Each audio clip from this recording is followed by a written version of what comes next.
Yes, maganda dito. At favorite ko pa ang music na kinakanta ng vocalist. Oh, ganun ba? Pinakinggan din ito ng binata.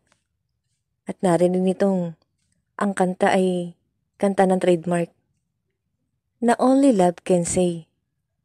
Nanapangiti naman si Ramil at tinanong ang dalaga na para kanino naman niya inaalay ang kantang iyon. Napakunot ng noo si Melanie sa tanong na iyon ni Ramil. Si Ramil naman ay natigilan, saglit na kinabahan, na baka masamain ni Melanie ang tanong niya. Kaya inunahan na lang niya ito, ibahin ang topic na pag-uusapan nila. Kamusta pala ang business mo, Melanie? Bilang pagliko niya sa topic ng kwentuhan nila, tinanong ang dalaga. Okay naman, Ramil. Dumadami na ang clients ko. Pinapadalangin ko nga na sana magtuloy-tuloy na. Hanggang hindi pa nagtatag-ulan para makabawi agad. Alam mo na pag tag-ulan ay matumal ang negosyo, lalo na yung sa akin. Ang seryosong pagkwento ni Melanie sa binata. Nasa ganun silang pag-uusap nang may nahagip ng tingin si Ramil sa isang table na medyo malayo sa kanila. Nang sundan din ni Melanie ng tingin ang tinitingnan ni Ramil. Isang magandang babaeng nakaupo mula roon at kung titingnan ay halatang anak mayaman at napakaganda nito. Dahil sa pagtingin na iyon ni Melanie, ay nakita din siya ng babae na inirapan naman siya nito. Napaisip tuloy si Melanie na kung bakit siya inirapan ng babae ni hindi nga sila magkakilalang dalawa. Tiningnan ni Ramil si Melanie at kinausap ito. Kain ka lang, Melanie, ha? May kakausapin lang ako. Napatango si Melanie. Tumayo na si Ramil at hinawakan sa braso ang babaeng nakaupo sa isang mesa. Pinatayo ni Ramil. Saka inilalayang lumabas ng restaurant. Sa labas ng restaurant ay naaninag pa ni Melanie na tila nagkakasagutan pa ang dalawa. Nasa bandang huli nakita ni Melanie na sumakay na ng kotse niya ang babae na tila inis ito kay Ramil.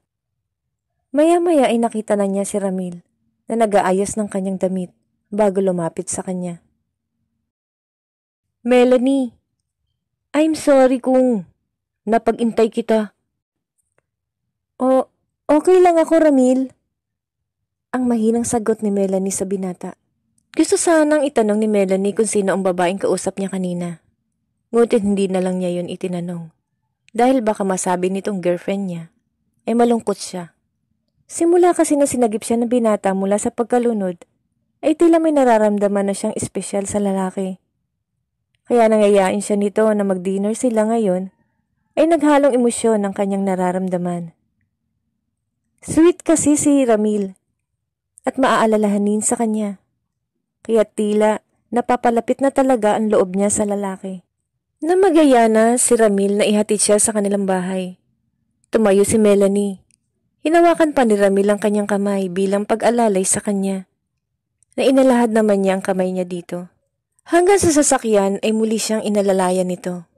Pinagbukas ng pinto na piling naman niya ay isa siyang prinsesa. Sumakay ng sasakyan si Ramil. At katulad ng dati, sa likuran na umupo si Melanie. Dahil hanggang ngayon, ay naiilang pa rin siya dito. Nawala na pag-uusap ang dalawa. Nakita ni Melanie na minsan ay sinisilip siya ni Ramil sa salamin. Ewan ba niya kung pati pagpula ng kanyang pisngi ay nakikita nito. Nanatiling hindi nagsasalita si Melanie. Nang maya-maya ay mag-umpisa na ngang magsalita si Ramil. Yung babae kaninang kinausap ko, ay kababata ko iyon. Simula pa nung maliit kami, ay kalaro ko na siya. Nakangiting wika ni Ramil sa dalaga, na tila may naalala pa itong magandang pangyayari sa kanyang kabataan, kasama ang babae kanina. Napatitig naman ng husto si Melanie dahil tila nakarelate siya sa ikinuwento ni Ramil.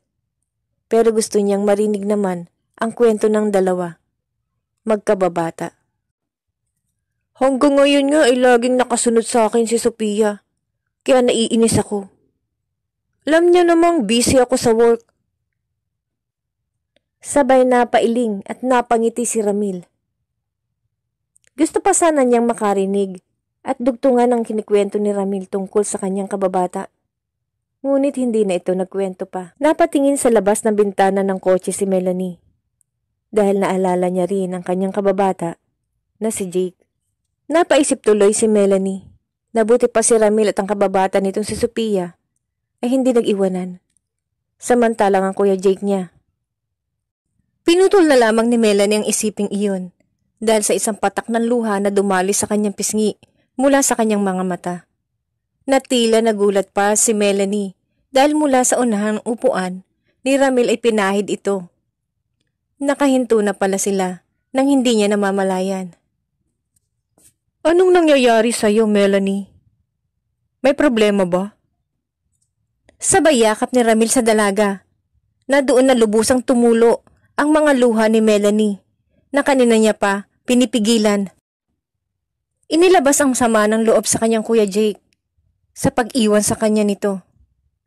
Si Ramil naman, na kahit hindi naintindihan ang nangyayari kay Melanie, ay kinomport niya ang dalaga. Melanie, okay na ha? Kung ano man yan, okay na. Sabay punas ulit ng panyo ni Ramil sa mga mata ni Melanie at akmang yayakap na naman ito sa kanya. Pinigilan na ni Melanie ang lalaki. Sabay sabing, "Oh, okay na ako, Ramil." Sabay ngiti ni Melanie sa binata na tinapik naman siya ni Ramil sa likuran bago siya bumalik sa pagdadrive. Si Melanie ay napangiti na nang sumilip ulit si Ramil sa salamin.